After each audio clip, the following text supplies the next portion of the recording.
the last person that owned his house, they had a koi pond with all these different koi variants ponds. There's of another trees. hot take. You love them or hate them? Oh, I hate have them. 2 friends that have Snake koi ponds. Fest. Oh, It's like, I mean, who sits around a koi pond and is like, yeah, he's so beautiful. He's like, who did this? The pump goes bad and it's like, I really like them. You do? Our goal on this podcast is to know Jesus better and by the power of his Spirit do better so together we can be a little better. Well, welcome to A Little Better. We are here at week, I lose track, week 6. Week 6. We are so close to the finish line. 7 subtle sins of society in 7 weeks. Here is week 6, so stay tuned. We're very close to the grand finale. It'll be very special, I'm sure. But this week, Drew, thanks for bringing it. Yeah. Sharing a little bit about the subtle sin of consumerism. Why don't you give us your sermon in 60? Good news. In a week, you won't feel as guilty as you do now. We talked about consumerism and how we often tend to make life about us in every area of our life. And so we looked at a prophet from God and Haggai kind of challenging the nation of Israel of how they forgot God's kingdom at the expense of their kingdom, right? So they're chasing after their kingdom, building their houses instead of God's house. And so we talked about how we asked pointed questions, right? The phrase in Scripture is like, give careful thought to your ways. So we did that by asking pointed questions. Are you satisfied? And have you made life all about you? And the way we overcome consumerism is simple, finding our satisfaction in the proper place and by choosing to contribute. Excellent. And my apologies, I forgot. If you're listening and not watching this podcast, you may be unaware that, once again, we have Michelle Geringer here to bring it. She heard your sermon, Drew, and I'm sure she's got a lot of questions about it. But I hope not. always happy to have Michelle's contribution. So listen, as I often ask, anything you left on the table? I mean, I would love to give a little bit more background and build up to Haggai, like the setting, obviously setting the scene, but I can only give so much. I'd love to get a little bit more in detail on like the significance of God moving from the temple to our lives and the dwelling place there. I would say those are the 2 big things that I think. One thing I liked about this sermon was teaching some biblical literacy and understanding from Old Testament to New Testament and like the roles of leadership in there. I think going a little more in detail to that would have been nice. Yeah, I love going back to the prophets. I mean, that how they preached, right? Yeah. I mean, the pictures they use, the insights, everything. There's really some beautiful stuff there. So, Michelle, what do you wish Drew included that he didn't include? Yeah, Michelle. Michelle. Yeah, if I was preaching the sermon, okay. I think one of the things, as I was listening, that I was just thinking about a lot was the American dream and how we are all we're after our own happiness. We're after this life with big houses and lots of cars and job promotions, and like there is a prescription for what's the good life. And there's some slight differences. Maybe your good life looks a little bit different than the next person, but there's these different variants of like, this is the dream and I'm going to chase it. And I think that a lot of times as Christians, we know that God loves us, died for us, we believe in Jesus, and we're ready to say, like, God's the leader of our spiritual life, but we don't let him infiltrate, like, all the rest of it. We just leave him there on Sunday, like, in that spiritual space. When spiritual things happen, we draw right near to God, but then we just pursue the American dream anyway.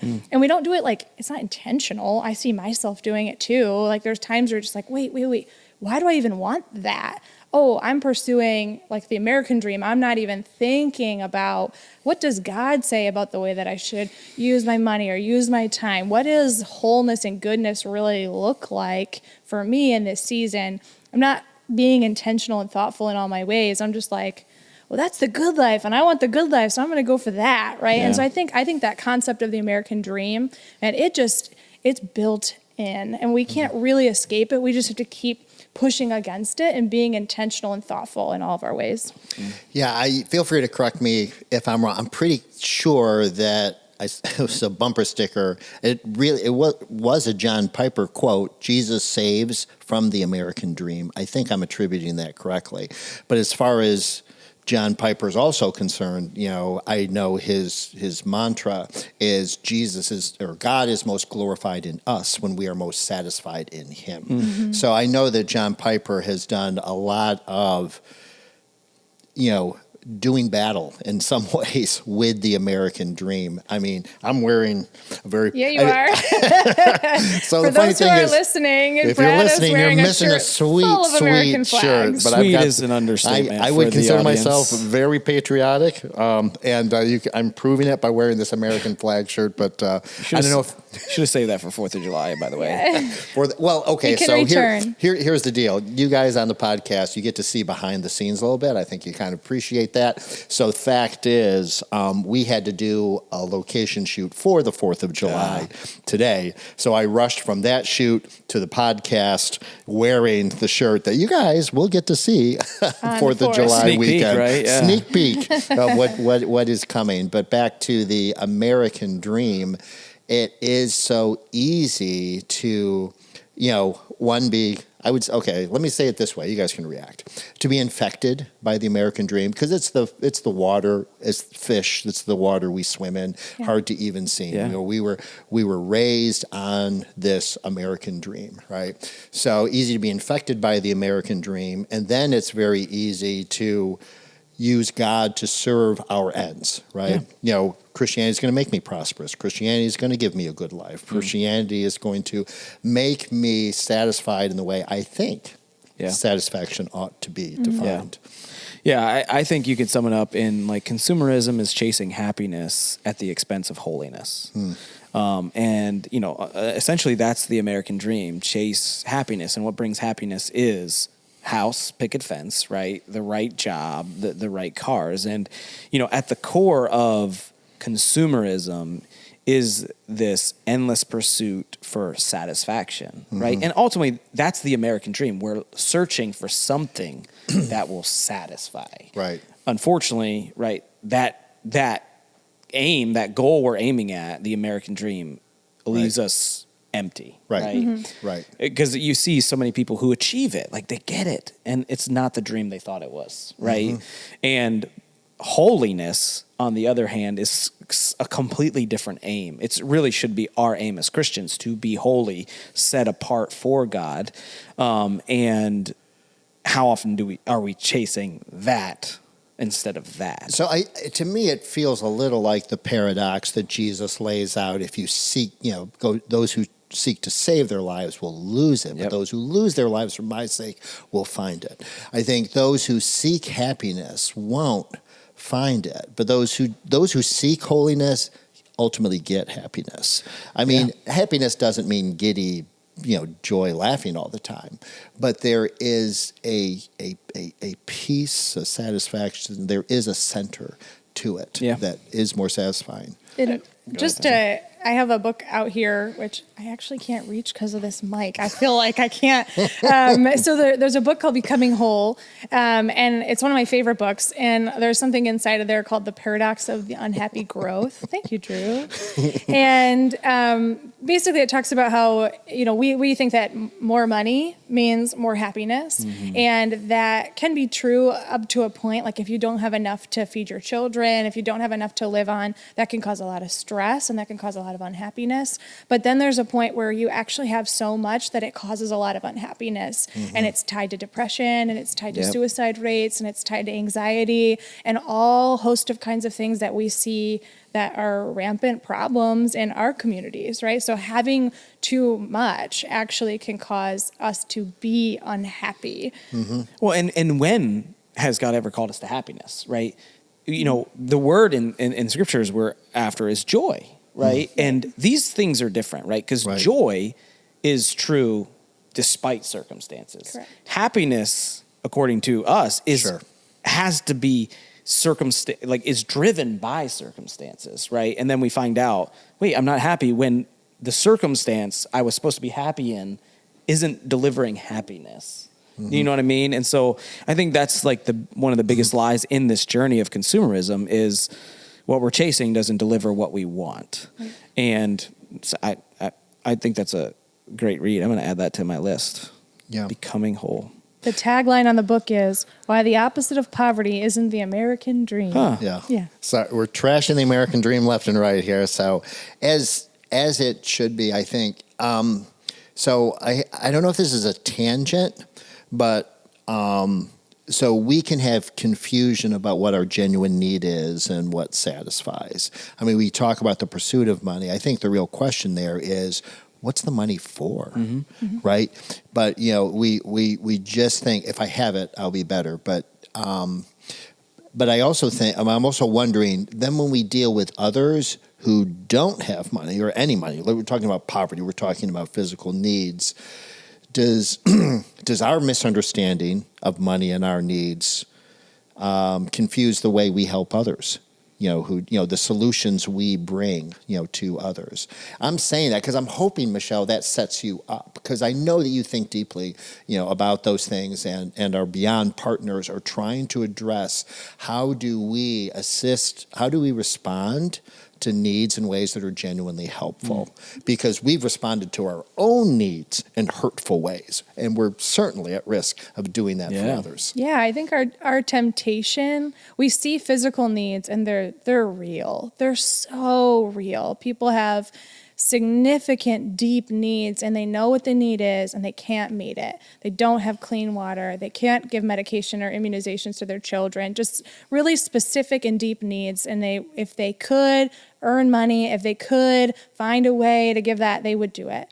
But I think when we see that, we often want to respond with only by addressing their economic poverty, and we forget that there's just more to them. There's more to a person than just the stuff that they have. And we know that just in an American setting, when we just chase the things that we have, it leads to us forgetting about the rest of us. What about our relationship with God, our understanding of who we are in light of who God is, our relationships with other people? We forget about all those pieces, and we just chase money, money, money. And so when we see somebody that doesn't have money, it's so valuable to us that we just want to help them improve their economic situation. And we forget that, they have great relationships with their neighbors. I don't even know my neighbor's name. And they have a whole community. So they have some things and areas where maybe we have some poverty of relationships, where they're thriving. Yeah. So not only can we, and should we,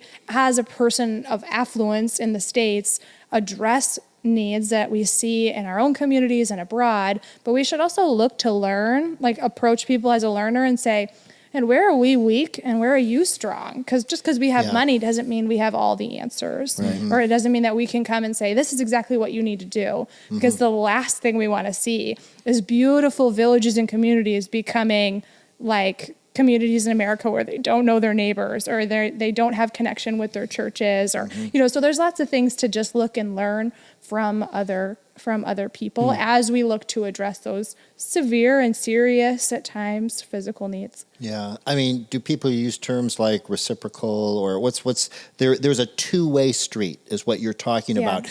Mutual transformation. Thank you very much. I knew there was an idea in there where it frees us from coming from a place of pride or condescension, towards others, feeling good about ourselves because pat them on the head, we get to bless them. I want to be a student of those who have lived lives with a day-to-day, minute-to-minute dependence on God, which I have not known. Yeah. And I worry about, do I have too much margin in my life? Too much, not that I'm a rich person, but by world standards, we're all rich, right? I mean, we're not worrying about the next meal, these different things. Have I insulated myself? How close am I to the parable of the rich man who had his silos full and said, I'm good? Yeah. Even think about the concept of, in the prayer that Jesus prayed, he prayed, give us this day our daily bread. It's almost uncomfortable to pray for that, because it's like, I have more bread than I think I can make it through this week. I don't go to the grocery store. I have so much food in my house, I shouldn't go shopping. Right. So the concept of praying for that, it almost seems other to me at times. And then I realized like that's a real prayer for some people. And it's just the wealth and the blessing and the affluence that I have access to that makes me think that way. And I guess the opposite of consumerism would be that gratitude and understanding that the things that we have are from God and that we can use the things that we have to give life to others. Maybe I won't, buy this extra thing because I'm going to take that money and I'm going to give it to somebody who doesn't have. Mm-hmm. Yeah, I think we talked earlier about I mentioned earlier about being fish in the water and having those, we can't see because we're swimming in the fish, but those people, who have lived extremely different experiences, they can see. I also think about how different the life of first century Christians was to us.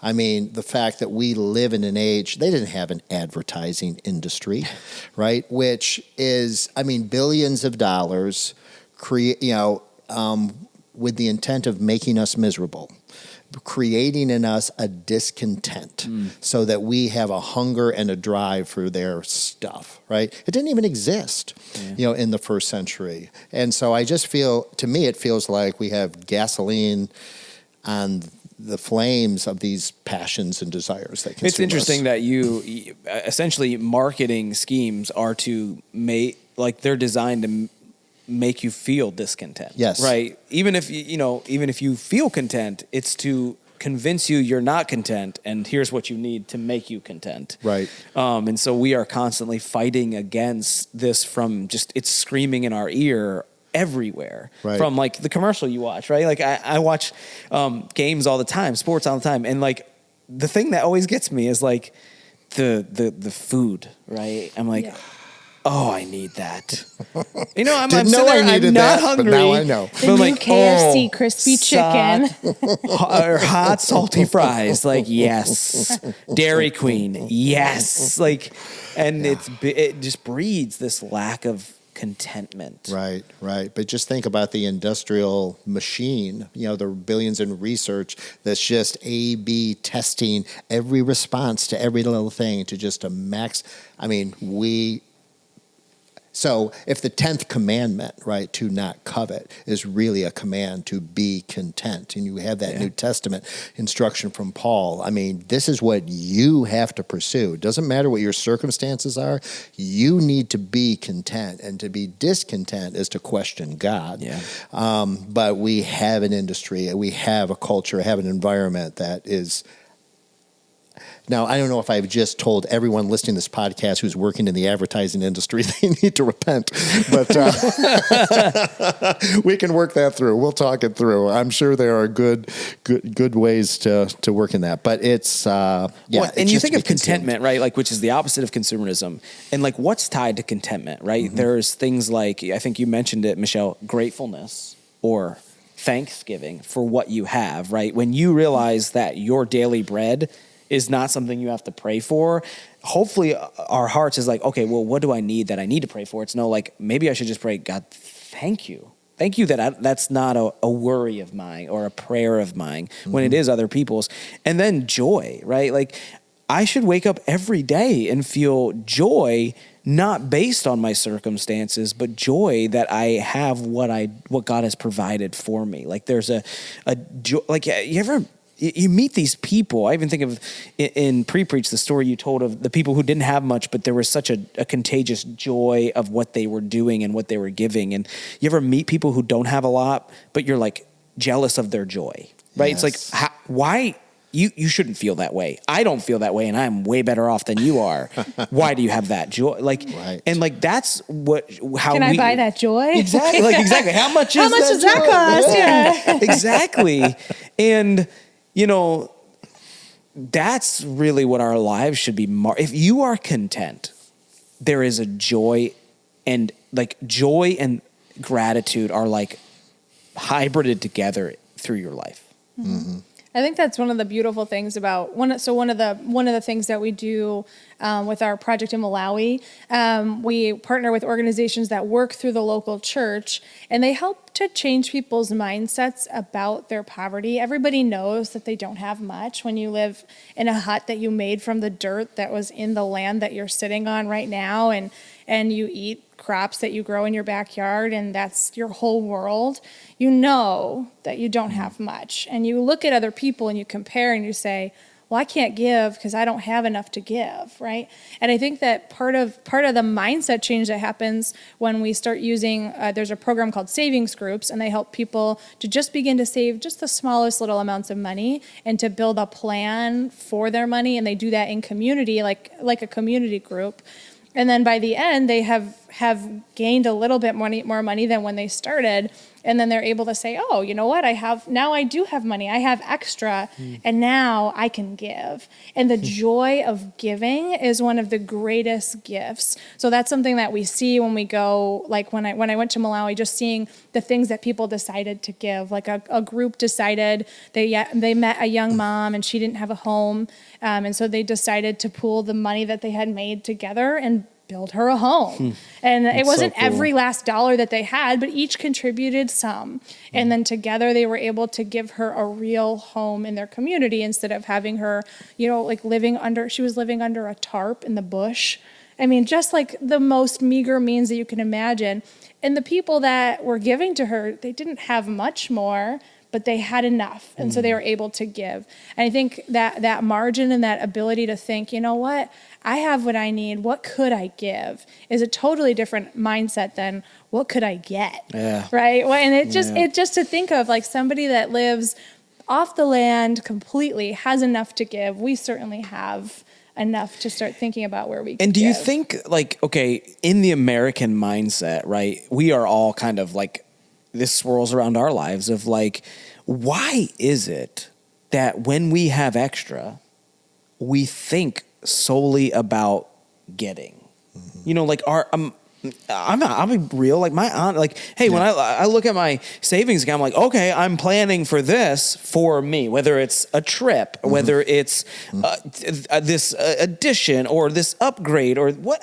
I'm never we shouldn't say never, but I'm like my natural mindset is not, I got excess. How can I give that to somebody? How can I, what it's like, ooh, what can I get from that? Like, ooh, what extra can I, and why is that?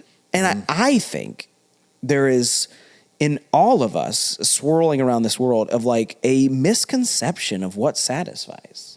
Is that the core, or would you say it's something else? Brad? Okay. Now you know what it feels like, guys. That's nearly exactly the question I wanted to ask myself. What I want to do is hear, Michelle, I know you've got some other resources on the table. Anything else you want us to know about? And then I would like to end on that question. But what else is helpful? Sure. So I have 2 other books that are here. Well done. Thank you. Thank you. So I've got a book. I've been reading a book that it's called Rich Christians in an Age of Hunger. That's an oldie. It is. It's been revised and updated and revised, and it takes a really strong stance on how Christians should live, and in it really has a lot of challenges about ways that we can live more modestly, and so it's not a prescription for how Christians should live or should be. But it's a really good read for just how can we start to think differently about what we have and what is the appropriate amount to have. How can we start praying about, God, this is what you've given me and what can I do with that? And so there's concepts like, there's a concept in here like the graduated tithe is a concept where you give of what you need, you give 10%. And then because we have so much, for every additional, $7,000 that you have, you give another additional 5%. And for the next 7,000 you have, you give another 5%. So as God gives to you, you give more and more back. So just increasing the amount that you give as you receive more. So just trying to be able to pour out more blessing. Those are other ideas and thoughts, and just gives you some perspective on how much we truly have in comparison to the other 4 billion people in the world. Okay, let me be fully transparent here and say this, that I have not read that book, but I remember when that book came out a long time ago, and there was another book published called Productive Christians in an Age of Guilt Manipulators. So what you say it's controversial. There is quite a bit of controversy, and I'm going to say this is I'm sure that I would probably take to heart more of the advice in Sider's book than that pushback. But I would encourage the Christian community. It's like, these are hard problems and we have blind spots and we need each other. Can we just patiently talk to each other? Can we read each other's books? Can we, instead of just being triggered and instantly saying, calling it communist, Marxist, whatever, just... To read is not to agree. It's just to listen. Right. And hey, let's be honest. Sometimes when we feel that pushback, that, maybe God's revealing a little bit of a blind spot. Mm-hmm. Maybe God's saying, hey, you're so defensive because maybe you're a little, not that you have to do everything they say, but maybe there is an indication of maybe God's trying to stretch you in that area that you are immediately defensive about. Mm-hmm. Mm-hmm. Yeah. And then the other resource that I have is a book called Live Justly. It's by Jason Fileta, edited by Jason Fileta. And it just talks all about how can we live in a whole manner. So it talks about how do we approach God in prayer and how do we approach certain topics, and consumerism is one of them. So there's a chapter in here on consumerism that's, again, challenging, a new perspective potentially. It has some discussion questions, just something to get you thinking and praying to God about, what does this look like for me? Yeah. If you disagree with 9 things but agree with one thing, your life has changed, right? Yeah. There's something to listen to and act upon.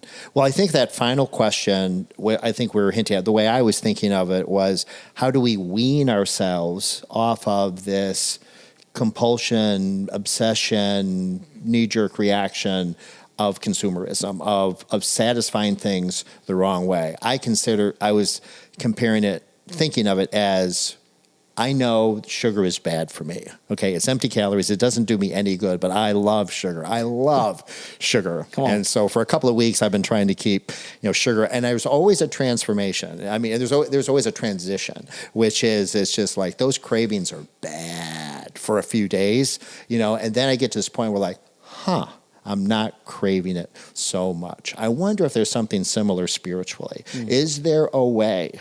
And it may, it may be a difficult transition. It may be a detox, but any practical steps, thoughts, ideas of, is there a way to wean us and get us feeding on the source that truly satisfies? I think one step is awareness. Mm-hmm. One way to be aware of needs is, if you're not part of the email system of Care Portal, I think it's a huge way for you just to be aware of what is going on around you, the needs. And some of them are just simple needs that families have to keep their family together.